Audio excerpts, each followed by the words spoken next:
Welcome to Grumpily Ever After, our uncensored podcast where swoon-worthy meets eye-rolling as I, an avid reader and adventure romance author, chat with my grumpy husband who has inspired all of my book boyfriends written to date. Join us as we chat about books he'll never read, words he thinks are stupid, and all his grumbles in between. If nothing else, we hope to make you smile and brighten your day. At least a little. So, settle in and let's see where today's chapter takes us.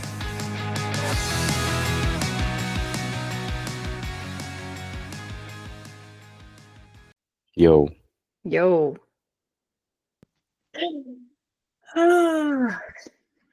Ready, coach? All right. Well, welcome to this episode of Grumpily Ever After. I am Lindsey Pogue, your co-host. Dennis, the better half. And we're quite a pair today because, well, I can only talk out of part of my mouth. And you are getting over being sick, so. Yeah, we're definitely showing our age. You got dental work going on. You're drooling. And I'm hoarse. I might lose my voice as we go through this. But so be it. Yep. We keep chugging. Keep on chugging. So, it feels like it's been a really long time since we recorded, and it has been because between being sick and you working OT with all this weather and just life, I feel like it's been a week or two, right? A couple weeks, I think, actually, since we recorded. So how are you? How was your day, dear?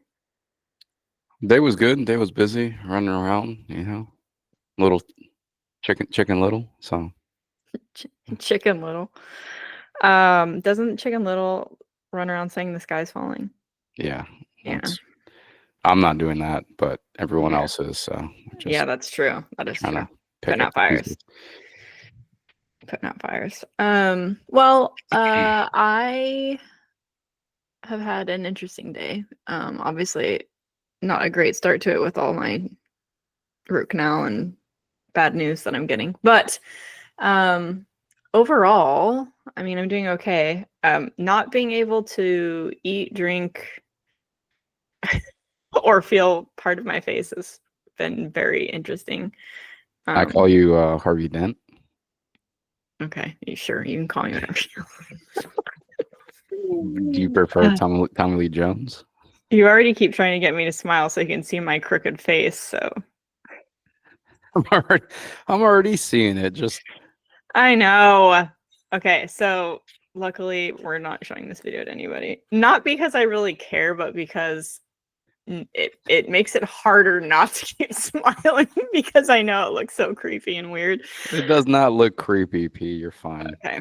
Anyways, but I wanted to give you an update. First of all, I thought it was really funny because the text message we got this morning made me think about the other day from Jenny. I'm specifically talking about the text message from Jenny. She sent us a message about the podcast and how she's listening to it. And I was laughing because once I had recorded the intro and outro and for the first episode, and I let you listen to kind of how it sounded going into our first episode and the transition, and you looked really kind of shell-shocked. And you said it was super weird because I think it felt more real to you than, correct me if I'm wrong. But anyways, so it made me think today when we got a text message about it from people we actually know. Was that weird for you? It was very weird. It was very weird when she texted us. I'm like, crap. I felt awkward because now she's sitting there listening to the conversations we're having. To me, this is just you and I. Mm-hmm. I don't make the connection of someone else listening to it, let alone a friend. So it caught me off guard. I'm like, oh crap, it's happening. And I will admit, after that, I went and looked it up on Spotify and I listened to probably 5 minutes of the first one. And I was smiling the whole time. Hey, Yeah. that's really cool. Yeah, it was cool. It was nice to hear your voice. and the intro, I don't know, it seems pretty legit, which I guess I'm easily impressed, but kudos to you. And Oh, thank you, Abby. I mean, not trying to take anything away from you, because I'm like, man, when you showed me that intro and outro, I'm like, holy smokes. I mean, I don't listen to podcasts. I listen to maybe a handful, 3, 4, and I enjoyed what you did. So kudos. Thank you. I am still having issues with the music. So the music is, it's kind of like a stock photo. Like you can go in and you can essentially buy a license to use it. And it's specifically, so everything's legit, but every single time I use it, I have to jump through hoops to dispute claims of copyright issues. So I'm just like, I don't know. Again, everything's fine because every single time I dispute it, they're like, "Oh yeah, you're right." But I don't know if I'm not gonna be able to. I don't have the time to do that for every single one, so I'm still dealing with that, which is annoying. So I have no clue how this stock photo, I know. stock audio, any of that works. I read an article about this lady who's a photographer, and that's her business. She snaps photos and whatnot, and she uploaded all her photos and gave it away to a museum or some public agency, made it public and free to everyone, and then whatever photo company there is took those free photos and put their watermark on it, and then were selling her free photos, and then she got dinged for using her own photo because it was it was copyrighted. I don't know what it was, but somehow someone got their hands on it, and they were suing her, or they charged her or gave her a fine for using her own photo, even though she opened it to the public, and she tried to sue them and ultimately lost. So that whole stock photo crap Yeah, people are really shitty, actually. makes no sense to me. It's the same with, I mean, that really sucks. That really, really sucks. It's the same thing with, I mean, it happens in the book world all the time. Like you can have a book that, for instance, one of my books or all of my books, even though they're actually with the Copyright Office of the United States, they are copyrighted by me. I purposely pay to do that because even if you publish a book or if you say it's copyrighted or, it's published through your account, it has your name on it, people can still come and swoop in and they steal your stuff all the time and they claim it as theirs. It happens constantly. So I could get an email at any time from Amazon saying you are stealing somebody else's book, even though I published it, 10 years ago. Somebody else is essentially using my book and my words and putting it, selling it. Sometimes they even leave your name on there, but they sell it through another place. I don't know. It's insane. It's insane what people do and what they get away with. And then the person who it actually belongs to has to jump through hoops. So at least in the author world, there's some things you can do to try and protect yourself more. But even then it's still a pain in the ass. So You think maybe that might potentially reduce with the aid of AI art and AI, like ChatGPT writing stuff out with people? Like they won't have to be going out and straight stealing books or snippets or whatever when you have an AI. I think that's a really slippery slope because a lot of people would argue that AI is stealing from, because it's learning, right? It's a learning. It's not an app, but whatever they call it. It's like a learning database. So it's constantly everything that it's providing other people, it's learning somewhere else. So who's it taking from, right? Whose ideas is it taking from and giving to you so that you can write a book? So in a way, it's a slippery slope. But I mean, technically it is much easier to write a book now. You can do it in probably 5 minutes with AI. So yes, to your point, it would be much easier to write your own book and sell it. I don't know, but I also don't know how hard it is to go and clone someone's book or steal someone's rights. Or I mean, I don't know. I'm not an asshole like some people, so I don't know how it works, but it's definitely, I think no matter what in this day and age, there's just no getting around any of that stuff, which really sucks. Can I bring something up about AI in a movie, or Sure. would I derail it? So I think it was yesterday. I don't know. Either way, the Fantastic Four trailer came out. I haven't seen it, but my coworker did. Wait, they're doing a new one? I guess. Oh, I didn't know that. Okay.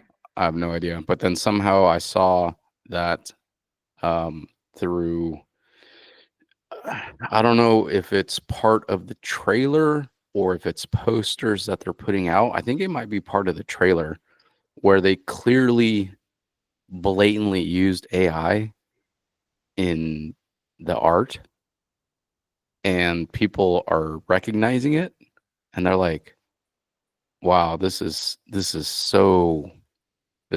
them cutting corners, this is them saving money, this is obvious. That they would take stills, I think is what it was, stills of the trailer, and like, this is garbage, this sucks. It's interesting. So it's not an image that they created through AI. It's video they created through AI, but it's still shots of a video. I'm not sure. What I saw was a still. It looked like a poster of a group of people with signs, essentially like chanting and saying yay for Fantastic Four. You know, you guys are doing good, saving us, whatever it might be. But people had like picket signs, and whether it was part of the trailer, the still that I saw, like, they're like, look at the images on their picket signs. It's weird. And then look, this guy's got 4 fingers instead of 5. Oh, I see. Yeah, I don't know. It's because I was going to say, at what point, especially for a movie, is it just bad CGI? You know, I don't know. But yeah, there's definitely certain aspects of AI that you can tell. And here's the thing, there are ways to do really good AI. So the fact that they didn't even make it look good is really bad because there are ways. I mean, it takes, I think, a really careless person to and like I said, in the way that AI and technology is now, if you're a production company, it's really easy. It should be really easy to get legitimate looking AI work. I mean, it looked really good. But you know, people out there, like, their sole Well, yeah, but the purpose 4 finger thing, how that's got to be, I mean, that's something that you should catch, you know? well, if you were to if I were to watch the trailer, and if this image that I saw was part of the trailer, I would have not noticed. Like, it Because would have it's been probably just really a flash. a flash of it, and then Yeah, that's you true. got fanatics and just people that are looking for things.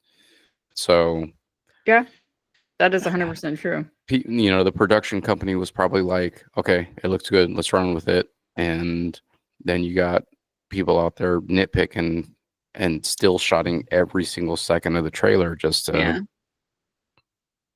do it. Yeah, AI is quite a can of worms, but that is kind of crazy just to, especially if it, I mean, I'm assuming that's a I can't even talk. My lips aren't working. A Marvel movie. You would think that they would just get a legit photo, like just make a photo. I don't know. Anyways, I guess we were talking about copyright. The thing with that lady, that was really shitty. I feel really bad for her, especially that she is getting sued for using her own stuff. But that's like the Bob Ross situation, remember? Oh, we don't even need to go there.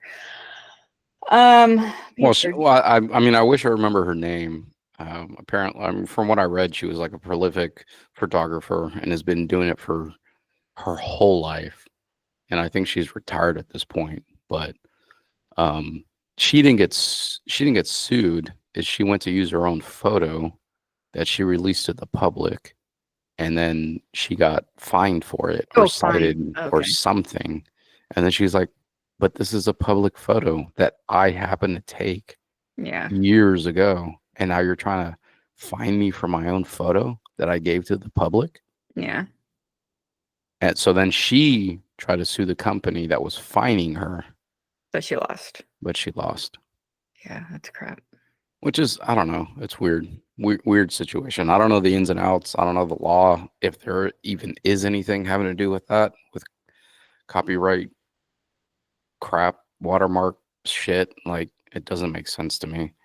How you can release something to the public for free, and then someone or some company, Trademarks it somehow, some or entity comes, trademarks it, and says, okay, this is mine. Now pay me money for it. yeah.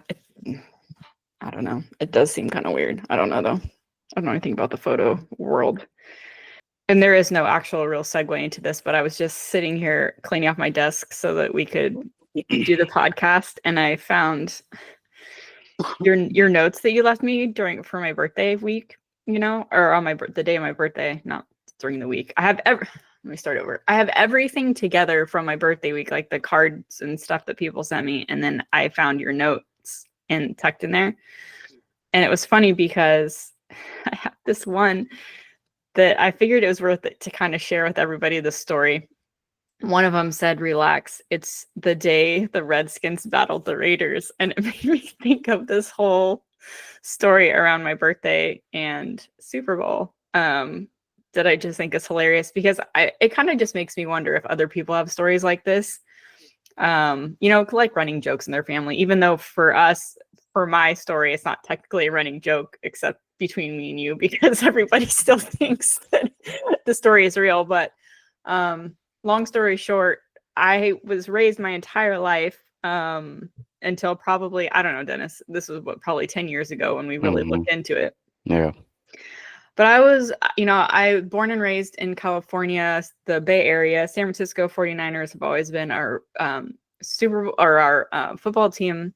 My grandpa's team, my dad's team are just who our family always rallied behind. And I was always told growing up that, the reason why, everybody likes the 49ers is because I was born on Super Bowl Sunday and the 49ers won and blah, blah, blah. So I was raised with this knowledge my whole life. And so that's why what I would tell people if somebody asked, or, say, oh, you should be a Broncos fan or you should be a Raiders fan. And I'm like, no, this is what my family does. I was born on Super Bowl Sunday, da, da, da, da.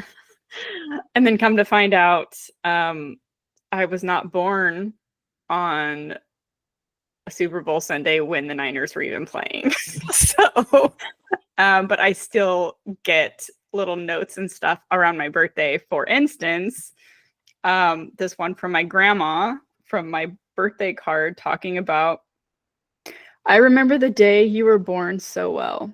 It was a 49er Super Bowl, and there were a bunch of fans at our house in Napa. Someone brought you a football as a baby gift. Everyone was so happy that you and your mom were doing well. And then she goes on to talk about that. And then she called me afterwards and she asked me if I still have the football that somebody brought me on Super Bowl Sunday when the 49ers won. And this is just something that the story that continues to circulate. The Niners were not even playing in the Super Bowl. It was the Redskins and the Raiders, and the Redskins won. Because I think somewhere down the line, somebody told me that it was the Raiders who won. Anyways, what I think really happened is I was probably born on, what did we come up with? The playoff game. I think you were born on a Super Bowl Sunday. But it was you were born 100%. You were born on Super Bowl Sunday, but it was the Redskins versus the Raiders. Everyone in your family talks about the Niners. The only person that says, yeah, it was not the Niners, it was the Redskins, is my mom. Is your mother. And who doesn't even watch football. But because of that, your mom's team was the Redskins. Yeah. Your mom's team. She's like, I'm a Redskins fan. Why? Because that's when my daughter was born. And really everyone funny, says it's the Niners. And you want to know why my mom remembers that day? It's because she was birthing me. Yeah, it's because she shot you out. And maybe the confusion might be the couple weekends before when the teams were playing to figure out who was going to go to the Super Bowl. It was Niners were in the playoffs. Yeah. The Niners were in the playoffs, so they were in the conference. And then the year after that was the Niners in the Super Bowl. Okay. So it's kind of a weird muddled. I don't know. Like people do weird things in the 80s, so who knows? They're all what on was drugs happening. anyway. Like even according to your grandma's card, you were born on Super Bowl Sunday. They were having a party, and someone brought you a football. Did you get born in the house? Did you get shot out like most? I mean, I don't know how it was in the 80s, but usually when a kid gets born, you're not. Excuse me, you're not home that day. Yeah, no, I know. I know. That's always been in the back of my mind. Stay the night, whatever might be, unless you got birthed in a kiddie pool and someone launched a football in your face because it was Super Bowl. Well, you know, it's funny too, because I remember years ago, my mom, I think, was kind of bitter because, which I don't blame her, but there was something about it how I couldn't tell if she was joking or not, but she was kind of talking about how, yeah, I was having a child and everybody was worried about the stupid game. So there was some comment made. So yeah, that makes sense that I wouldn't be there. She was getting it from both ends. She was trying to push you out, and then she had people hooting and hollering saying football, yay, hoorah. Hurry up and have the child so we can go watch the game. My dad it's funny too, because I'm pretty sure my birth was not well, obviously childbirth is never necessarily pleasant, but I think it was a pretty hard one. So that big ass dome. Yeah, I did have a large head, and that's 100% fair. So anyways, I just thought that was kind of a fun story to share, that it's just still now it's just funny. It's like, who's going to be the first person to bring up Super Bowl this year? We should actually start making tallies or make it a game of some sort. I don't know. Yeah, good. Anyways, I also wanted to report back to you. Last time we were talking, you asked about the whole Hallmark movie and if there was a actual genre of Hallmark-esque books or whatever. And after I said no, I was kind of thinking, I mean, they have genres for everything, so there probably would be. So I went and I looked, and I still didn't find anything specific, but I did find a genre of Hallmark movies being made into books. So it has like the Hallmark show / movie images on the cover, but they're turning them into books now. So I just thought that's all I have to report on to correct myself so far on that assumption, but just wanted to let you know. Man, I'm curious how terrible those books are. Like, how do they capture the cringiness and I don't know. It's a great question. Awkward silences that happen? That'd be interesting to read to see how they do that. I won't do it, but yeah. You should make it your first official book that you're going to read. You should read one of the Hallmark movies to books. Pass. I will pay someone though. No. Yeah, penny. Pen? Little pen? I will pay someone. Oh, pay someone a penny. I thought you meant you're going to. I was like, she's 2. What are you? I'm not, or 3. How old is she? I'm not No, that's debt. I'm not gifting someone debt.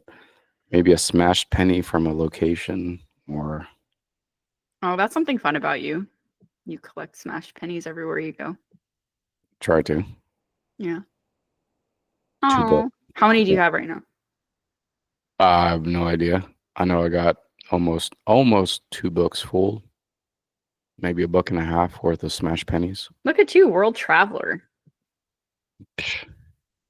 Compared to these influencers, no.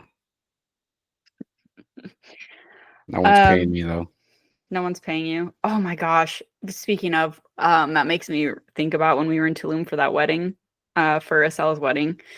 And we were in Mexico, and now it seems as if every single place, every decent place that you go, they have an area. It's like they should have an area for influencers and TikTokers and Instagrammers and all these people who pose for photos, because that was one of the most infuriating experiences of my life is going to all these paying to go on all of these excursions and go to these really cool places and having to wait for people to get 700 photos the perfect way with their little entourage and their selfie sticks and their poses in their bathing suits and their, oh my God, I wanted to just jab my eyes out. I was so frustrating.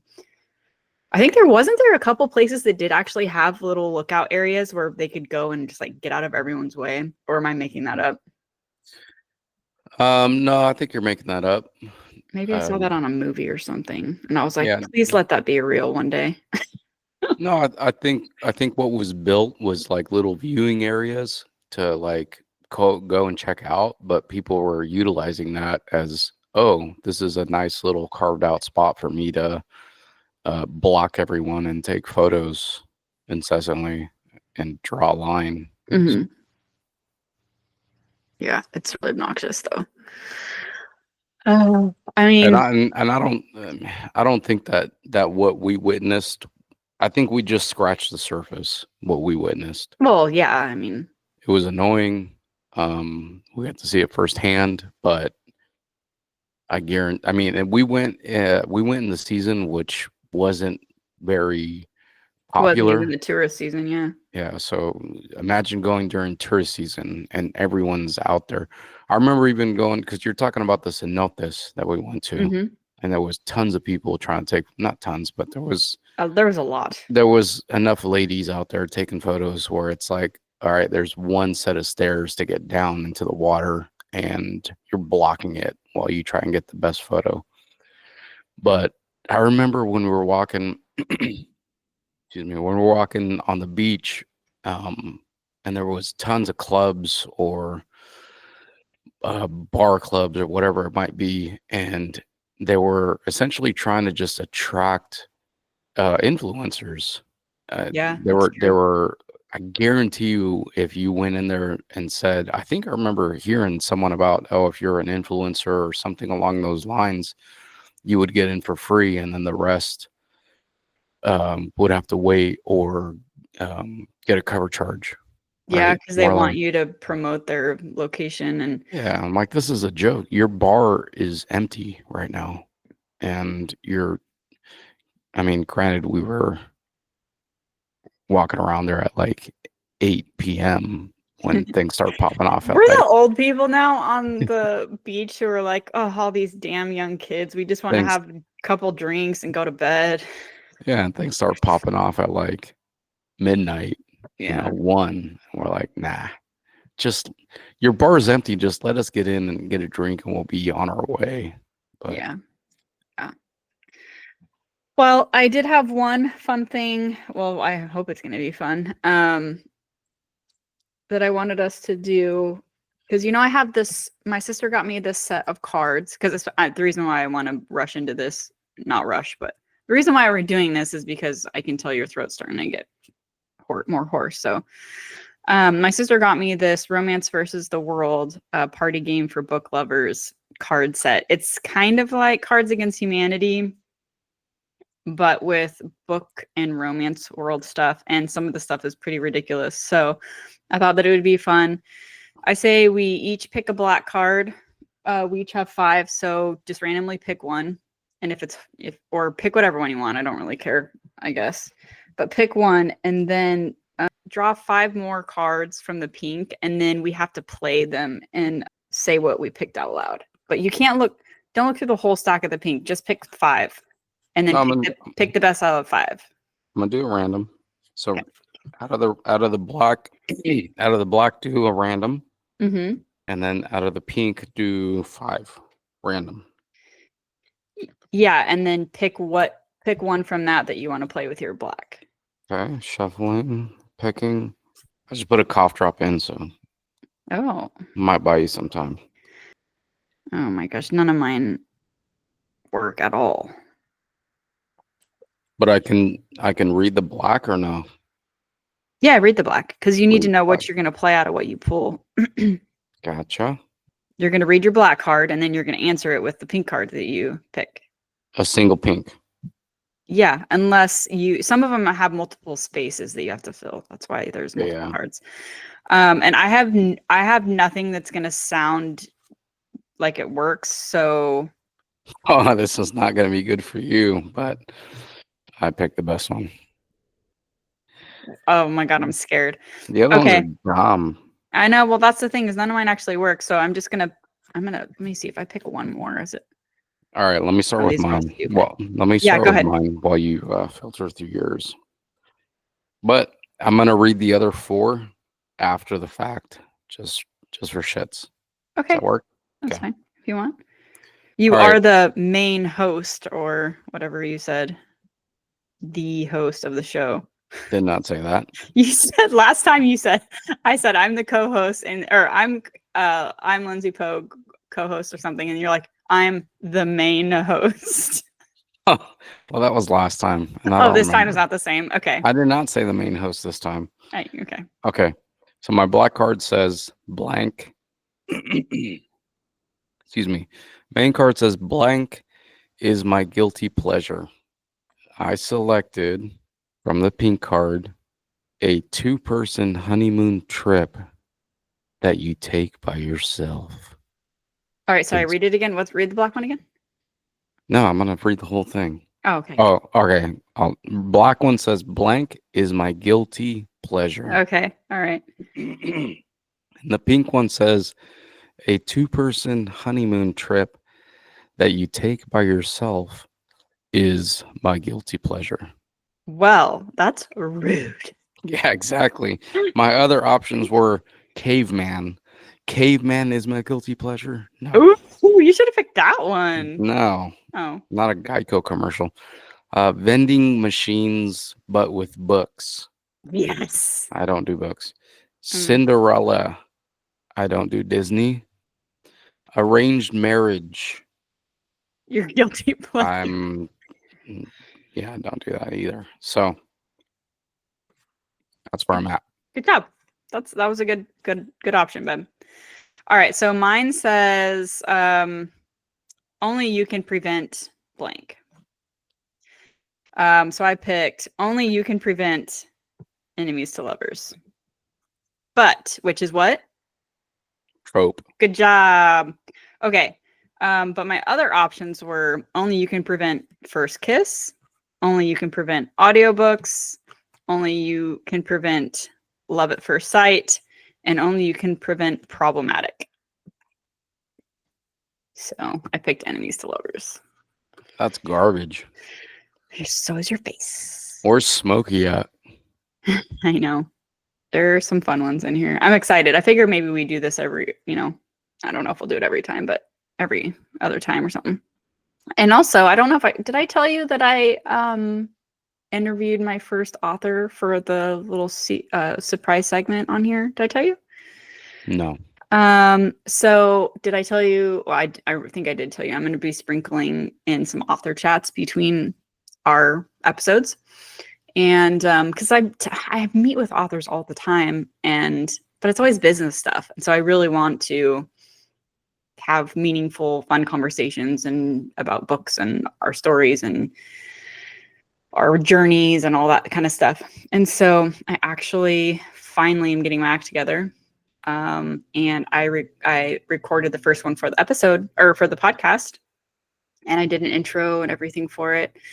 I did it with Demi Winters. She's a new romantic fantasy author, or romantasy author, as we say.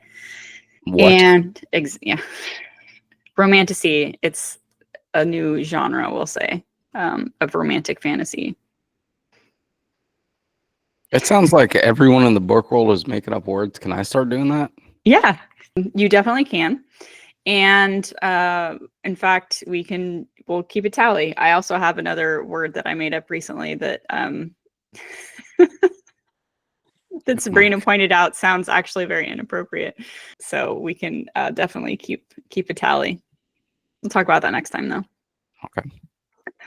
Okay. So anyways, yeah. So I talked to Demi Winter, and she's a new romantic fantasy author, and I read her book with my Rogue Reader book club. So my readers every month they get to pick the book we're going to read off of my to be read shelf or list. So it's books I already own that I haven't had time to read. And one of them was Demi Winter's book.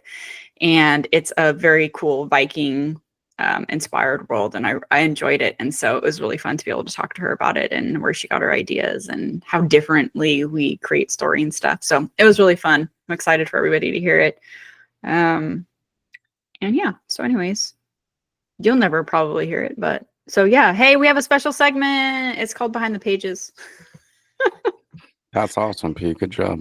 Yeah. So anyways, I just, like I said, I figure it's a way I can embrace the author side and talk with my other author friends and have more meaningful conversations than just, business stuff. Because I really want to focus on fun things this year and remember why I'm doing this to begin with. So anyway, I think that's it for now. Anything else you want to check in with before we do our gratitude for the day?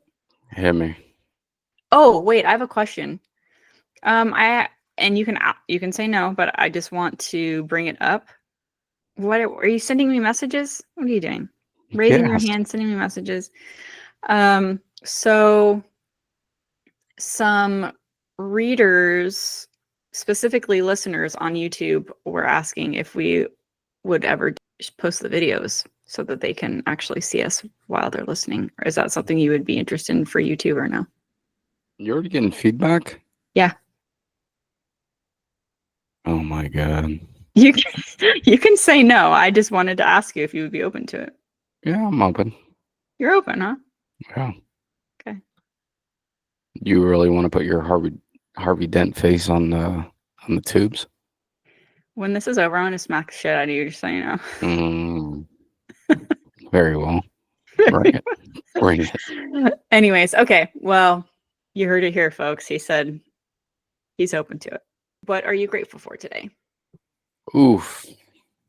Man, this question always gets me. I know. That's why it's important for us to ask or to sit here and really be grateful about something and ground us, because it's too easy to just complain that my mouth is bugging me and I'm mad at people and complain and, what are the good things?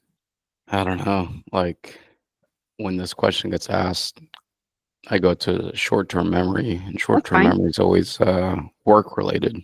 That's fine. At this point. I mean, you were grateful for your single ab. Excuse me? You from all of your coughing, how your one ab is hurting. At least you have an ab. Everyone has an ab. It's just hidden. Oh. Somewhere down there. I have actually been thinking about this today. I think for me right now, I'm feeling really grateful for my teeth, because the last few months have been really hard and painful, and it's made me realize how good and lucky I am that I have such good teeth, even if this is all kind of snowballing. And I really miss not having to worry about anything having to do with my teeth. So going to the dentist in general is very traumatic for me, because I have such sensitive teeth anyway. And so I always have nightmares about losing my teeth. And so again, finally getting all of this taken care of so that I'm not in pain anymore. I'm feeling grateful that this is all I have to worry about right now. I heard the guy next to me today while I was in the specialist office, talking to him about having to pull his teeth because he can, and I'm just like, oh my God. So at least I'm not there yet, and I'm getting things taken care of. So that's me. I know it's kind of maybe an off-putting topic, but I'm very grateful for my teeth right now. Nice. So I'm grateful for at least the area that we live in right now is kind of has been bombarded with a bunch of rain and pretty harsh weather. So I'm grateful that I have a vehicle to get to work and back, to be able to go and run errands, whatnot, and just the roof over our house. I mean, this morning it was freezing. Everything was frozen. when I left this morning. So I know not everyone's fortunate to have that. So I'm thankful for that. It's really good, Bobby.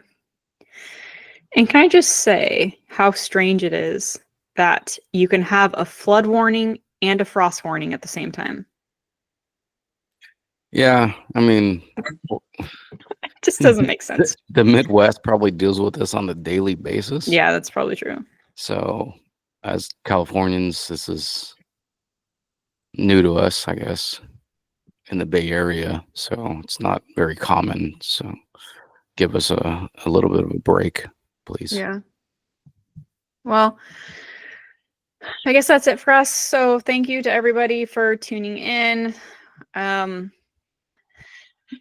Thanks for putting up with Dennis's sexy, sick voice, and my half of my mouth isn't really working, so it's kind of hard for me to talk. So, anyways, Does it sound that different? your voice, yeah. Yeah. Scheiße. No, it's fine. It's like Okay. Phoebe's sexy. What did she call her? Sexy Fun voice. Yeah, yours sounds better than hers. So, anyways, until next time, everybody. See you then. Mahalo. Well, that's a wrap on this episode of Grumpily Ever After. Whether you're here for the book talk or the banter, we appreciate you. If you enjoyed our brand of chaos, don't forget to subscribe and join us next time for more book chats and married mayhem. Stay grumpy, stay bookish, and we'll catch you next time.